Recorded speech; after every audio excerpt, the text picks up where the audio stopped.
Былтыр 2,90, биыл 4,20. Бұл біздің ақжайығымыздың биыл көктемде көтерілген су деңгейі.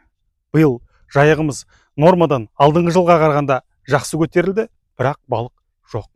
Сондықтан бүгінгі тақырып жайықта неге балық жоқ деген сұраққа жауап іздейтін боламыз. Биыл біз үшін Атырау жайық үшін ерекше жыл болды. Көршілес Ресей Орал тауынан бастау алатын жайық өзені былтырғыға қарағанда су деңгейі 4 метр 20 сантиметрге көтерілді. Қақсық қалған жайылым сай-салалардың бәрін су басып, жайық арнасы жақсы тасыды.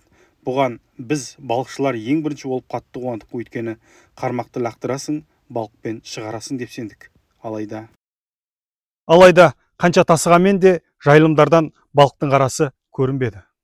Жайық деңгейі қанша көтерілсе де теңіздің тамағы 20-30 сантиметр. Уылдырық шашуға келген балықтар ең бірінші осы біздің жайыққа кіреді екен, жоғарға өрлей өтіп, уылдырығын шашып, сөйтіп жайығымызды балыққа толтырады екен. Ал тамақтың бітелгенін көрген балықтар жайыққа кіре алмай тұралап, ақыры миграциясын ауыстырып жіберген. Балықтың қызығын көрген Астрахан, Дағыстан, Кизляр қаласында тіпті тобықтан келетін суға сазан балықтары шығып, халық қарық болған. Олар қарық болды, ал біз ше? Маған Индир Кулагин, Махамбеттің жігіттері көп жазады. Бәрінің айтатыны биыл балық жоқ. Әрине, тамағың бітеліп жатса, дер кезінде қазбасаң, балық қайдан болсын? Тағы бір себеп, осы біздің Атырауда қара балық өсіріп, сазан, жайын, тағысын, тағы балықтардың шабағын өсіріп суға жіберетін заводтар бар ма? Жоқ, мүлдем жоқ деп айта аламын, өйткені біздер түкке татымайтын бекіре тұқымдас балығына қатты мән берген. Бірақ оның бізге алып келер пайдасы жоқ. Аулатпайды, аулаған күннің өзінде ұстап алып, шырылдатып, соттайды, қамайды. Қызыл балық ауламауға мораторий жариялағанына 7 жылдан асты. Балық көбейсін, тиіспейміз деді, бірақ бұлары болмады. Қызыл балықтың көкесін шетелдер көріп отырған. Баяғы жартас, сол жартас.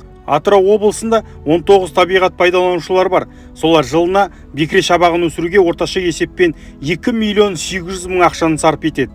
Өйткені бұларға үкімет міндеттейді. Талапты орындамасаң шартты бұзамыз дейді.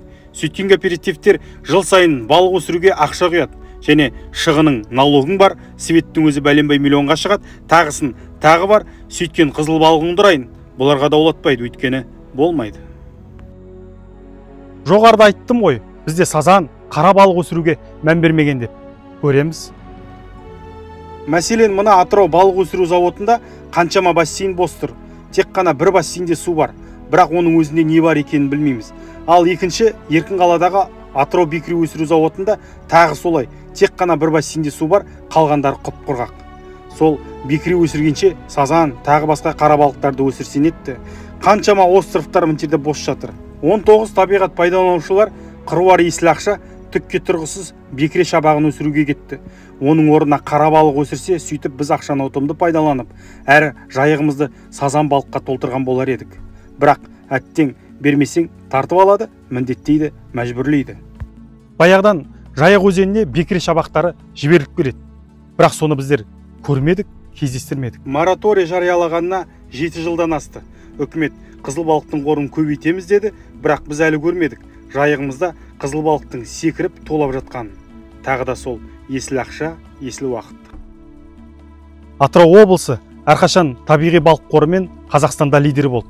Ал аквакультурада балық өсіруден артта қалды. Балық өсіруден алдына жан салмайтын Шымкент, Алматы, Қызылорда қалаларында балықты көптеп асырайды. Мүмкін бізге балық өсіруді осы қалалардан үйрену керек шығар. Теңіздің астындағы мұнайды сордыңдар, балықты қырдыңдар, мұнайдан тапқан қаржыны есепсіз бюджетке құйдыңдар. Атырау бүткіл Қазақстанда асыра отыр. Сөйте тұра бізге не қалдырдыңдар? Бізде ештеңе дамымаған. Балық өсіру, аквакультура, даже Алпауыт теңіздің жағасында тұрсақ та, сол теңіздің тамағын қазатын алып техникалары бар Павлодарский речный портқа жүгінеміз. Олар қалай болса солай қазып кетеді деп барады, өйткені судың астын кім тексеріп жатыр дейсің.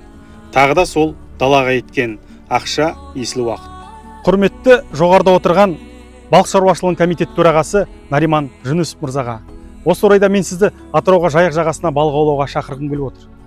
Аулаған балықтың бәрін өзіңізге салып жіберемін. Өзіңіз білесіз, мысыққа бересіз бе әлде лақтырып тастайсыз ба? Өйткені жайық өзенінде кішкентай шабақтан басқа ештеңе қалмады. Келіңіз, көріңіз, сізге ұнайды деген ойдамын.